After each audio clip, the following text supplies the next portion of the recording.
What's up, everybody, and welcome once again to the Links and Locks podcast, the DFS version. I'm Jason Sobel from GolfBet. He's Len Hochberg from RotoWire, and we're going to take you through the Arnold Palmer Invitational from a DFS perspective, going through our favorite plays and our least favorite plays this week at Bay Hill. One of my favorites, just about 10 minutes down the road from my house. I'll be out there all week, Len. Before we move forward, let's rewind just a little bit. The Honda Classic this past week, and we can be forgiven, I think, collectively, all of us, for not necessarily hitting on the Honda. I had a couple of lineups out there with Sepp Straka randomly thrown in just because his price worked out, but I'm taking no credit for that because I foresaw none of that beforehand.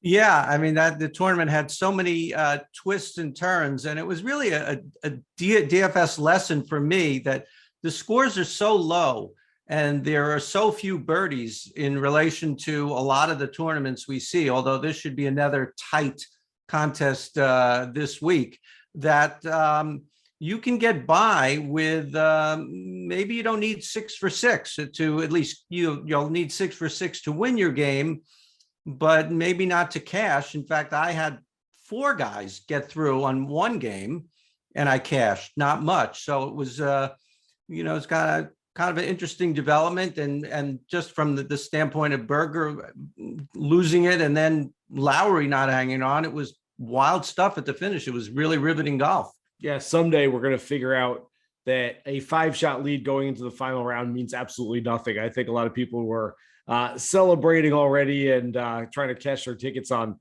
Saturday night with Daniel Berger holding a big lead, and that melted away very quickly on Sunday. And you're right, it comes down to game theory and DFS, because we talk about things in sort of general terms where, hey, we like this player, we don't necessarily like this player, this guy's overvalued, this guy's undervalued. Whereas a lot of times for DFS, I mean, if we really want to get into this, one player could make for a good GPP play in the bigger tournaments where you're trying to differentiate a little bit for the masses. Another guy is a good cash game play. Okay, he's nice, safe play. Maybe the ceiling isn't as high, but the floor isn't that low either. And so maybe as we move forward a little bit, we start talking about these players in terms of those two differences. But yeah, I mean, there's certainly a differential to those types of plays where if you're going to win a GPP, if you're going to win a big, $50,000 or $100,000 or whatever it might be on DraftKings,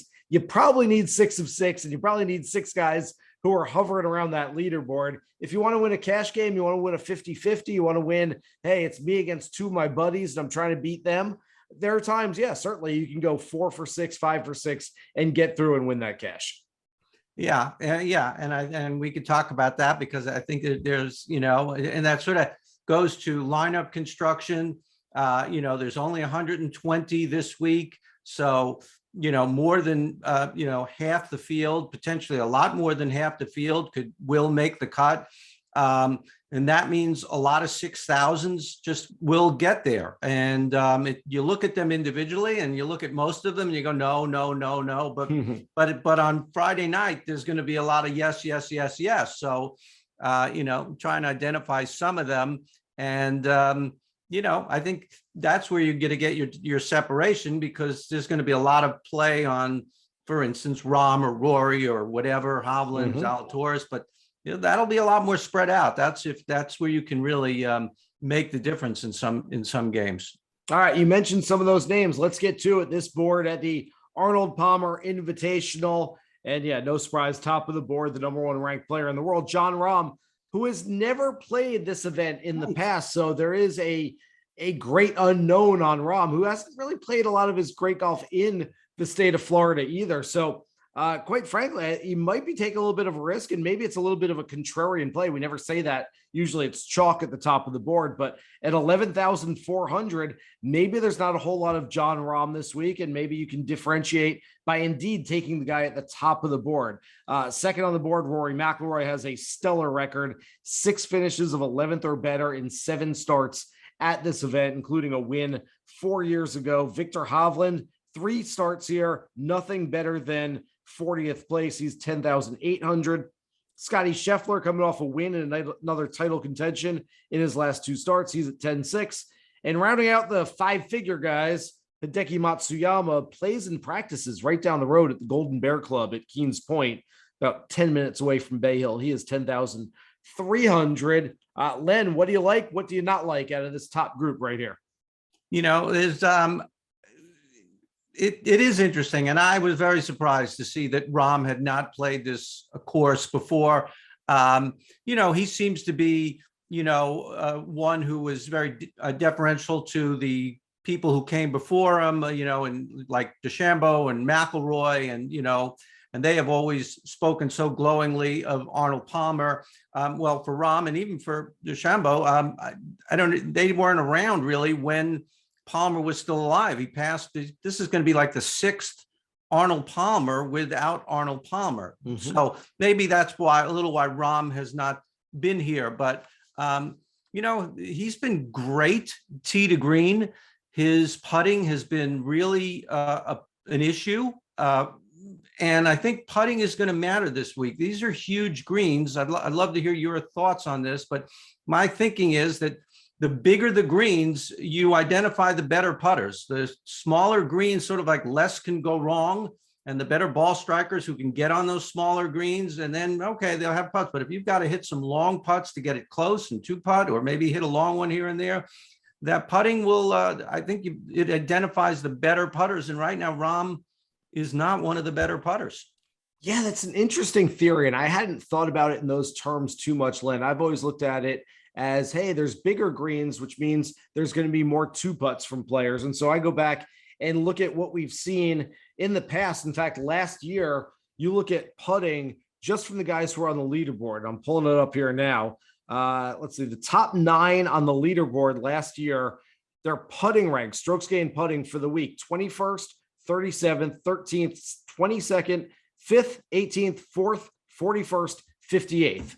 So I feel like putting this week at Bay Hill is neutralized a lot more so than it is on other weeks. A lot of other weeks we say, well, so-and-so, yeah, sure, he hit it well, tee to green, but boy, he got hot with the flat stick, and that's why he won this golf tournament. Whereas this one is more about, hey, if you play really well tee to green, which are the stats that we think have some stability and the stats that we look at on a more regular basis, everyone's going to make a few putts. Everyone's going to miss a few putts. I think the differential is narrowed a little bit. And that's why we look at guys like a Bryson DeChambeau who won last year, like a Keegan Bradley who's played well here year after year. And I do think that it might not count as much. It might not mean as much to be a good putter this week, but it's a fascinating theory that you have too. I can see it both ends of the spectrum here, and I can see it both ways.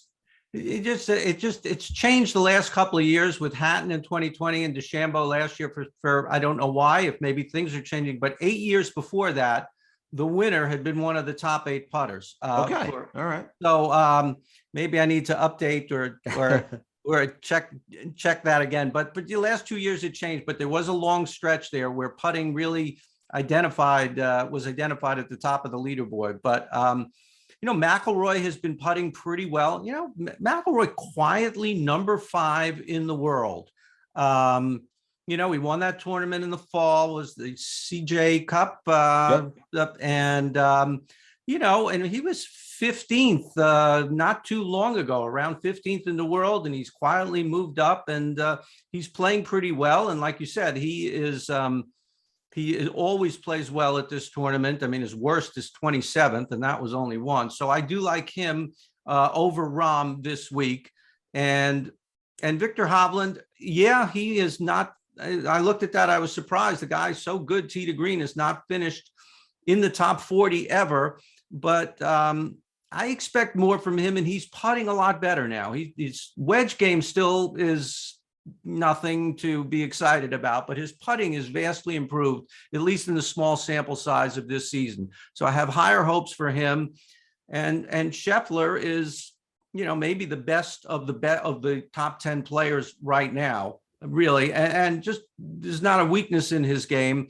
And because Sung Jae was so good to me last week, I do like him, rewarding him by going back to him and sort of recommending him at 9,900. He's just outside of 10,000, but he's 99. I'm getting ahead of myself. Yeah, close enough there, though. I really like Rory this week. I started to write him up in my preview and said, hey, Rory has a high ceiling. We all know that, but he's got a lower floor than most of these top players as well. And then I started looking. Well, he's never had a low floor here. Like you mentioned, 6 out of 7 have been 11th or better. A 27th is his loan outside that top 11. So there isn't a low floor for him at Bay Hill. And then you look at what he's done over the last, 5 global starts since that win at the CJ Cup, followed up with, 18th at the Hero wasn't great. That's a 20-man field, but 12th in Abu Dhabi this year, 3rd at the Dubai Desert Classic. He probably should have won that one. And then 10th at the Genesis. And that's why he's moved up from the mid-teens into 5th on the official world golf ranking. And so he doesn't quite have that lower floor that we've seen recently. Can he go out and play some mediocre golf and not be anywhere close to the leaderboard this week? Sure. But quite frankly, he's my free bingo square. If you're playing DFS this week, if all the prices are the same, I'll take Rory over Rahm this week. I just like the history. I like the fact that he is playing well. I still think that Rahm's not quite there. It's going to get there. He's still the best player in the world, but I don't like where he is with his game right now. I think he's still going to start trending in the right direction a little bit more. Hovland and Scheffler, I sort of put in the same league, which is, look, they're really good golfers. They're top 10 players in the world on any given week. They can have a really good week. They're really good long iron players, which for both those guys, that's going to help a lot this week. They're good drivers of the golf ball. Can they win? Certainly. I don't love them this week at their prices, but I'll probably jam them into a couple of lineups, have a small investment on each. And then at the bottom of that 5-figure tier, I'll look at Hideki Matsuyama. And like I said, lives, practices, plays nearby. And I do think that'll help him, just kind of understanding the conditions, knowing them a little bit. Doesn't have a great record. 6 starts, no missed cuts, but only 1 finish inside the top 15 at Bay Hill. I do think that Hideki will have a nice week, though. He's been playing some really good golf. All right, dip down to the 9,000s, and yeah, he jumped ahead a little bit. Sungjae Im, your guy from last week at 9,900. Hey, look, there's something to be said for taking a player who burned you the week before. And I've said this forever. If you like a guy, don't stop liking that guy just because he missed the cut one week. Stick with him. There's a reason you liked him in the first place. So he's got a great record. He's got 2 third-place finishes and 3 career starts at Bay Hill. Will Zalatoris right behind him at 9,400. There's a little gap there that I'm guessing was originally reserved for Bryson DeChambeau before he withdrew. Tyrrell Hatton, 9,300. Matt Fitzpatrick, 9,200. Mark Leishman, 9,100. And Adam Scott rounds out the 9,000 tier with, he's exactly at 9,000 there. Who do you like from that group there, Len? Well, I don't want to say this too loud because I don't want anyone to find out about Matt Fitzpatrick in this tournament here. You know, I just want to keep it under the radar, just between you and me. No, I do like Zalatoris and I do like Matt Fitzpatrick at the top of of the names you mentioned there. You know, Zalatoris putting is his, you know, he might be, now that Scheffler has won, he might be the best player who hasn't won on the PGA Tour. And you got to figure he's coming soon. And, you know, he was 10th last year in his first visit. So good. I don't know if he can win. I don't know, even though we're debating how much putting matters this week, but I don't know if his putting is even good enough to, the rest of his game has got to be really good, I think, for him to win. Matt Fitzpatrick, I mean, he's still looking for his first win. Maybe he's the best player without a win.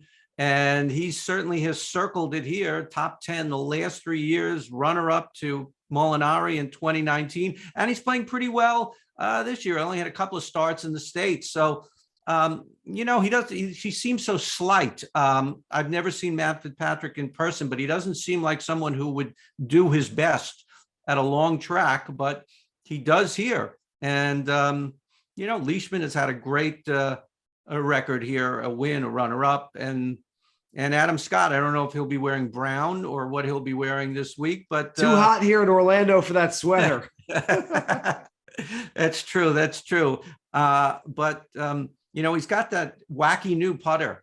I don't even know the name of it. It's got numbers and letters and codes. It's like a password. But he's putting pretty well, I think. So these guys, I think the winner is really going to come from almost 9,000 up. Getting ahead of myself with a balanced lineup or, an imbalanced lineup. But I do feel strongly that maybe one of the names we've mentioned is probably going to win. Well, I hope so, because my favorite outright is right in this range. And I know you kind of gave me like, he's a great ball striker, and I get it. I know Will Zalatoris is not a very good putter. In fact, it's downright ugly to watch him at times. But I do think, like I said, putting's neutralized a little bit at Bay Hill. Zalatoris is primed for his first career victory. 4 of the last 5 winners on the PGA Tour have been first timers. Yeah. I think it's probably more coincidence than a trend. I don't think it's, any great reason or rationale for why this is happening right now. But I do think the coincidence can continue. And Zalatoris is my favorite play on the board in the betting markets. And I will have a lot of Zalatoris in my lineups this week. I just think he's that good. 10th place at this event a year ago. He was an Arnold Palmer scholar at Wake Forest. There's definitely a connection there. He's been 2nd, 6th, and 26th in his 3 starts so far this year. I'll give him a little bit of a pass at Riviera, where he was coming off having COVID and then trying to come back from it.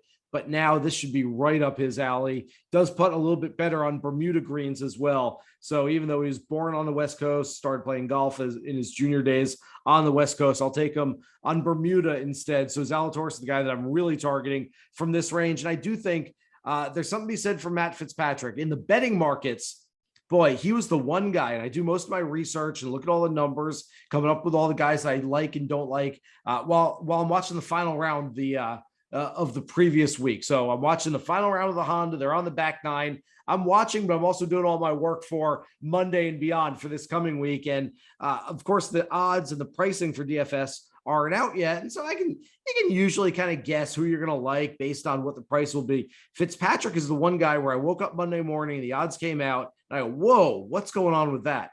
Based on the fact that he's finished 3 times in the top 10 in his 3 starts at Bay Hill, he is 20-1 in most books this week. And I just think that's incredibly short for a guy who, like you said, hasn't won on the PGA Tour. He's 5th on the board on DraftKings in their sports book, but in DFS, he's 9th on the board. So if you're trying to find a place where, hey, I want to have a little Matt Fitzpatrick investment, I like him this week, I think he's going to play well, but 20-1, I don't really want to take him outright. 4-1 for a top 5. 2-1 for a top 10. I don't really like any of those plays. How can I have that Fitzpatrick investment without having to drop down and take those short prices? I think DFS is the way to do it. So I think he's a nice play. Leishman, I like him. I think he might be a little bit overpriced based on that history as well. Same goes for Adam Scott, but I'm not against either one of them. All right, let's get down to those 8,000s, and I'll roll them through real quick here. Billy Horschel, Sam Burns, Max Homa, Taylor Gooch, Russell Henley, Jason Kokrak, Paul Casey, Sergio Garcia, Keith Mitchell, Cameron Tringali. All right, there's some definite plays in there somewhere, but we're trying to figure out which ones we like. Who are you looking at there, Len? 3 guys I'm looking at, and from top to bottom, Max Homa at 8,700. He's shown that he can play well. He seems to be his forte of these long, big boy tracks, if I can call them that. Riviera, Quail Hollow. He was 10th here last year and 24th in his debut. His greens in regulation, he's only 108th, not terrible, but far from elite. But I'm thinking those numbers should go up a little bit. The greens are so large that if you got to be able to hit a few more this week. So I do like him, and seems to be in a good place. Jason Kokrak playing very well, still on the PGA Tour as of this recording. He is, he just became a new player a couple of years ago when he started putting, just all of a sudden learned how to putt. I mean, I don't know if there's another guy like that, but he's had a number of top 10s and top 25s. Happy Gilmore, I believe, was like that as well. Top 25s and top 10s here, and he just hits tee to green is so good, his driver and his irons and stuff. And then down at 8,100, we mentioned this guy so often, he should be sponsoring this podcast. Keith Mitchell. He just plays he did it again last week. He was, and even had a couple of stumbles on the way in, but he still had a top 10, and he's done well here before. He has 2 top 6s not too long ago in this tournament. So, and he's 8,100 seems like just a great price for him right now. Yeah, so I'm going to jump on those last 2 names you said. That's who I have targeted in this range is Jason Kokrak and Keith Mitchell. My buddy Robert Damron, former PGA Tour champion, lives out at Bay Hill, plays out at Bay Hill a lot. He's essentially the mayor of Bay Hill now that Mr. Palmer is no longer with us. And he posted a picture a couple of days ago of the rough at Bay Hill, which looks thicker and juicier than I've ever seen it. And I've been going out to this tournament for a very long time. And so if that indeed is the case this week, that we're going to have really thick rough, give me some of those big boys who can muscle it out of there. Jason Kokrak and Keith Mitchell are 2 dudes you don't want to see on the other side of the arm wrestling table. Those are 2 big guys who aren't just golfers. They are athletic dudes. And so I like the fact that each one is playing well. I like the fact that you got some big, strong guys to muscle it out of the rough. Kokrak's got a really nice record here. And then you said it, Len. There's nothing else I can say about Keith Mitchell. If you've listened to anything I've done, watched anything I've done, read anything I've done over the past 2 months, you probably think I'm related to Keith Mitchell by this point, but he keeps playing really well. And I keep jumping on him every single week because he keeps doing that. This should be as good, if not better, of a golf course for him than any that we've seen him play so far this year. All he's done so far, 4 finishes of 12th or better in 5 starts. In fact, last week, finished in 9th place, like you said, stumbled a little down the stretch, but it's a place where he had won PGA National 3 years earlier. I think Bay Hill suits his game much better than PGA National does. And look at all the success he's had there. If he can have success there, this one's even better. He's got a 5th and a 6th place finish. And again, I do think that course history means a lot this week. So those are 2 guys that have played well at the API. All right, getting down. Oh, by the way, I missed Cameron Tringali there. Excuse me to the Tringali family. He is also in the 8,000s. I don't hate him this week. I don't love him this week. He's kind of all right, just kind of in the middle there where he's very well in the Tringali demographic on this podcast. I apologize to the Tringali. Someone called me out because I was going through all the prices, and this was 3 weeks ago for Phoenix, maybe. I somehow listed all the guys in the 9,000s. Someone on Twitter called me out for overlooking Brooks Koepka. And why would you do that? And how could you not talk about Koepka? And he's a really good player. And they proceeded to tell me all about how he's a 4-time major winner, in case I didn't know, and he's really good. Why I just didn't scroll that far down the DraftKings site. Sorry. I apologize. So yeah, the last thing I'd want to do is give Koepka bulletin board material. Called out quickly. Yeah. All right. Let's get down to the 7,000s. There's a lot of big names here. And I think this is where this thing can get won or lost in your lineups this week. So Len, take it away for the 7,000s. There are a couple of guys I like in the 7s, but in the bottom half of the 7s. And one of them is Cameron Young. And I don't want to sort of jump on the bandwagon of Cameron Young because I did not have him at Riviera. But really impressed me was that was really, it wasn't a victory at Riviera, but it was his biggest moment on tour to date. He's 7,500. And he came back last week and he was 16th at the Honda. So he didn't just sort of, just celebrate and feel so good about himself. He went right back to work. One thing I like about him, he's ranked 15th on tour in par 3s, 200 to 225. I wanted to mention, that Bay Hill has very short par 5s, and you got to make a lot of birdies there. I think you really got to sometimes the tournament could be won and lost on the par 3s. They're all 200 or more. Excuse me. One is 199. I don't want some guy on Twitter to point that out that they're not all 200. So, interestingly, last year, DeChambeau beat Lee Westwood by a shot. He was 6 better than him on the par 3s. And a couple of years ago when Molinari, or 3 years ago now, when Molinari beat Fitzpatrick by 2, he was 4 better on the par 3s. He had an ace, if we remember. I hadn't remembered that, but I sort of saw a little 1 when I was doing my research there. Yeah, sure. So the par 3s are really tough. They're maybe the toughest collection of par 3s. And I would say if you're trying to decide between 2 guys, maybe look like who can do well there. And Cameron Young has shown an ability to play well on those long par 3s. Moving down quickly, Chris Kirk, 7,500. we had him last week. I'm pretty sure we had him in a lineup. Yep. You know, he's just playing great tee to green. He had a bad, you know, I think a double or a triple on the bear trap coming home yesterday, or else he would have had a much better finish, 7,500. And all the way down at 71, Lanto Griffin playing pretty well. You know, normally an early season guy, but still going well. And even Martin Laird, who won this tournament many years ago, really good tee to green numbers. He's at 7,000. Yeah, I like some of those plays. I'm going to echo your sentiments on a few of these. I'm going to go down the list, and I'm going to start in the 7,000s with Christian Bezuidenhout, who was my favorite play on the board last week. Boy, what a weird week for Bezuidenhout. Over the first 2 days, he shot even par, and even par is fine at PGA National. Yeah. Maybe it's not great when Daniel Berger is 10 under, but he made 3 birdies, 3 bogeys, just kind of cruising along. Very much Bezuidenhout type golf over those first couple of days, which is just nothing too fancy, not too many mistakes.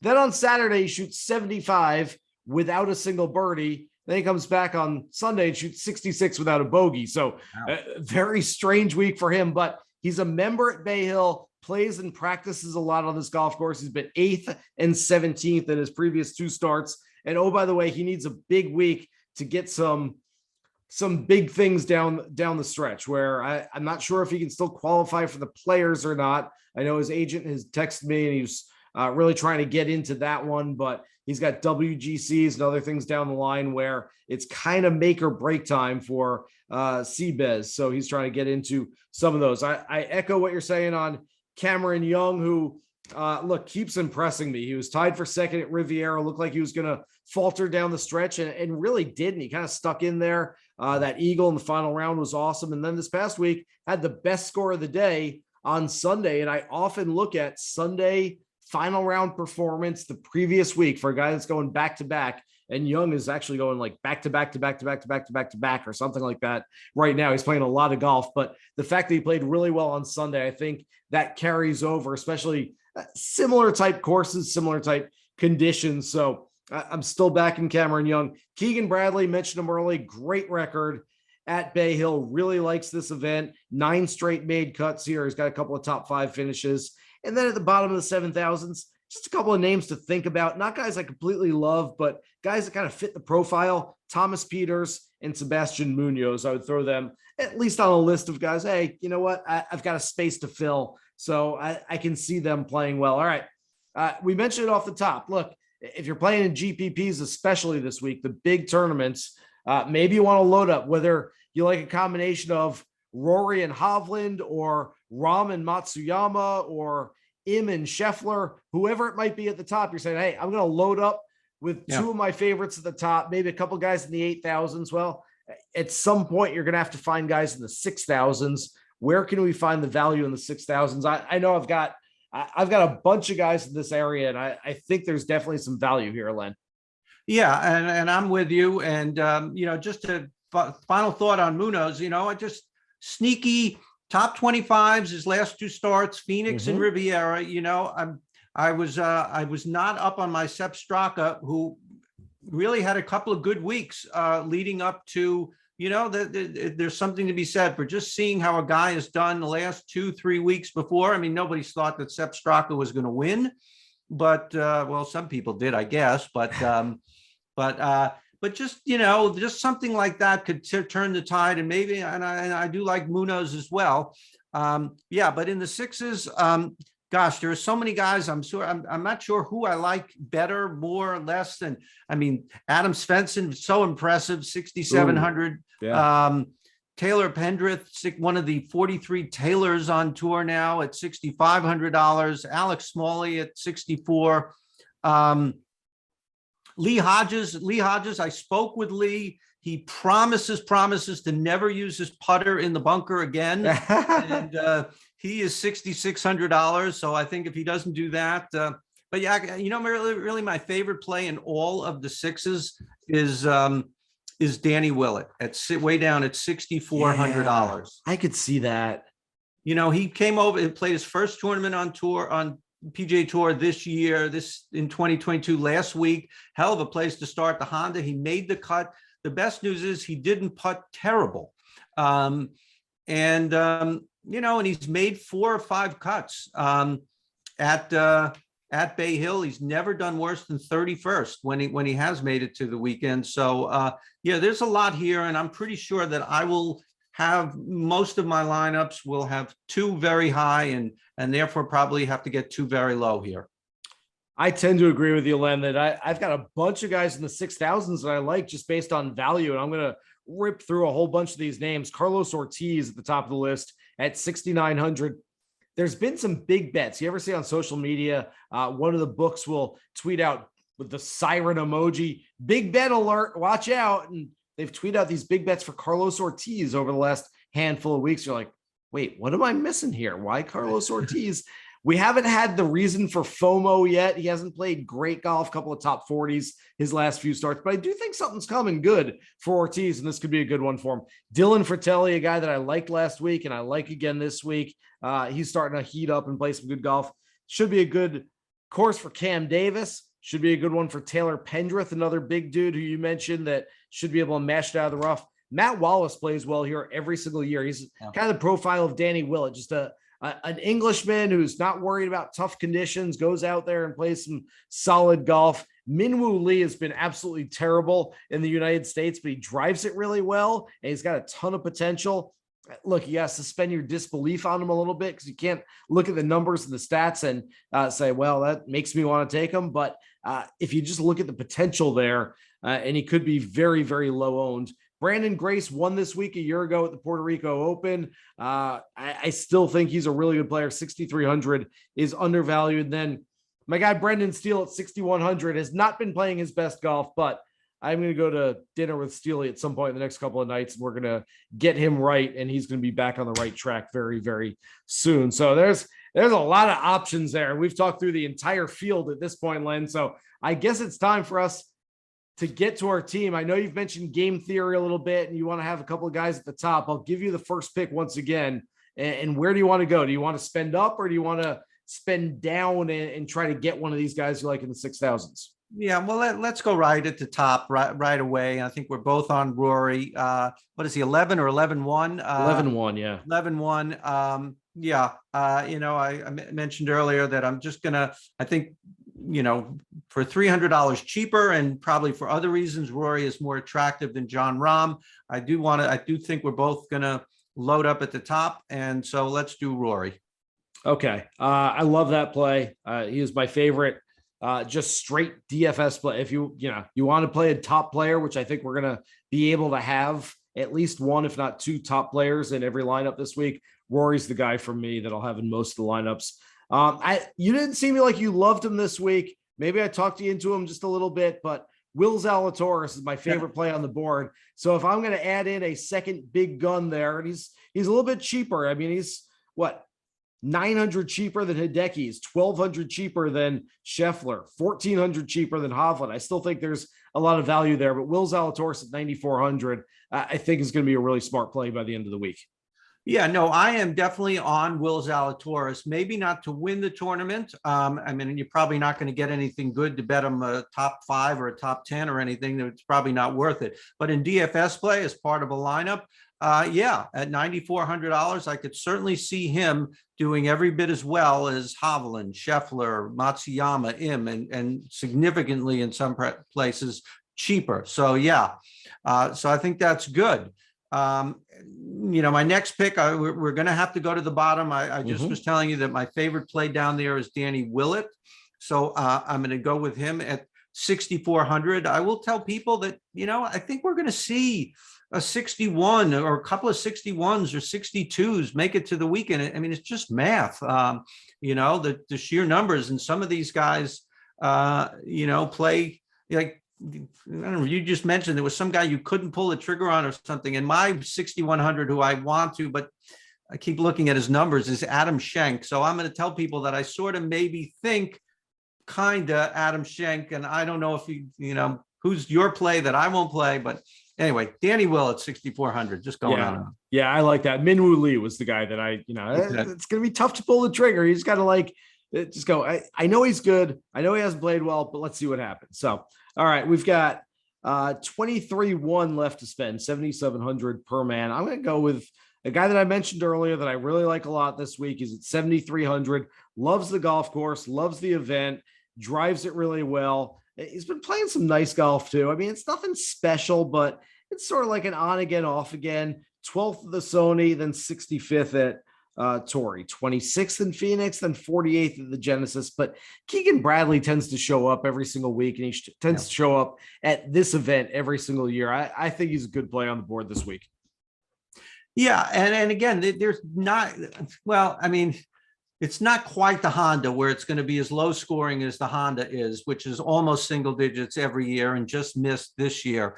But, you're just not going to get as many birdies as there are a lot of weeks. And just getting a low price guy to the weekend is really just going to be invaluable to your lineup and trying to win the game. So, I wouldn't fret over, if anyone's fretting over, I need a low price guy to really have a high finish. I don't think so. You need your good guys to have a high finish, but you need your foot soldiers as well. So are we down to 15-8? 15-8 left, yes. So we actually have a lot, in that regard.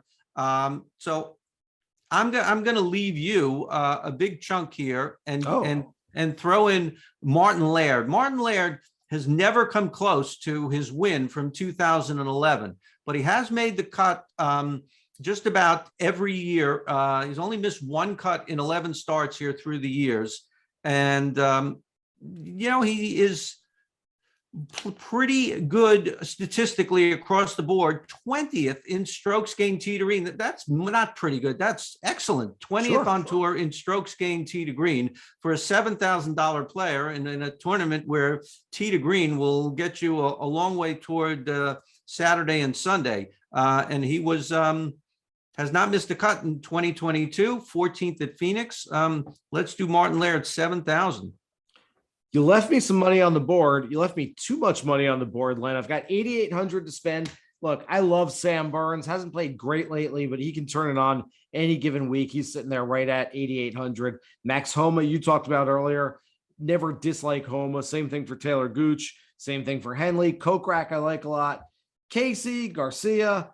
And then we get to my guy. I'm going to leave 700 on the table. This could be a good GPP lineup because I'm throwing my guy, Keith Mitchell, in here. Look, as I said earlier, if you've been listening to my stuff over the last few months, you know how much I like Keith Mitchell, and I probably like him more this week than I've liked him just about anywhere else. I really liked him in Phoenix too, where I picked him to win, but I'm very close this week. I've got him in my column as my favorite top 5 play this week. So I think it's going to be a really strong week. Once again, for Keith Mitchell, I'm just going to keep riding that heater. There's the lineup: Keegan Bradley, Martin Laird, Rory McIlroy, Keith Mitchell, Danny Willett, Will Zalatoris. I like that one, Len. I think that's got a lot of potential in there. Yeah, and it's good. And we did leave money on the table. I think, some could have gone up to 8,800 with the final pick. So that would have been 3 golfers, 88 and above, to illustrate how you really can get some top guys in your lineup and find some value toward the bottom this week. I like it. He's Len Hochberg. I'm Jason Sobel. Thanks so much for listening to this episode of the Links and Locks podcast. Remember, you can find our podcast wherever you find your favorite podcasts. Download, subscribe, rate us, and of course, listen every single week. Good luck with all of your DFS plays for this week's Arnold Palmer Invitational. Here's hoping you guys hit the green.